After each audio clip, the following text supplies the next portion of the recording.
Hello, this is Dennis from Smoke Daddy Inc. and Pellet Pro Grill. I want to talk to you today about the Burnpot. You know, if you're going to replace your Burnpot, I want to show you a few things you should look for.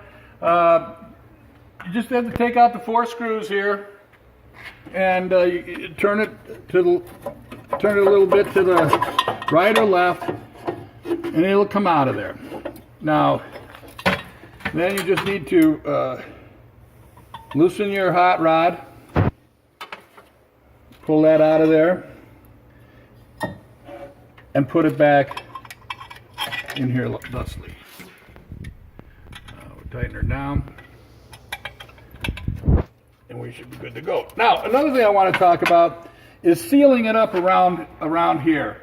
I've been coming across a lot of these that you can see that there's a space in there. I don't know if you can see it, but if you take a flat ruler, you can see where they're warped. Now, the problem with that is if they're warped, when it doesn't seal properly around here, and you're going to lose a lot of air is going to come out from underneath there, and it's not going to go where it needs to go. So what I found, you could either get some high heat caulking, or what I've been doing is taking some aluminum tape or some muffler tape. I'll fold it in half and place it in here like that. Now, if there's any leakage, it'll stop it there. So I'll go all the way around, put it on there like that.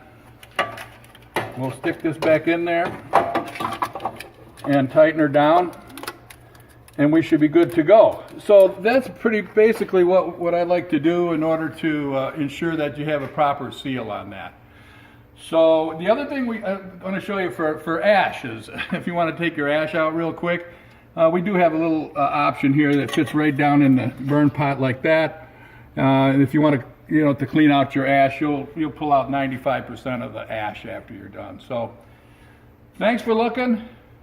Go start cooking.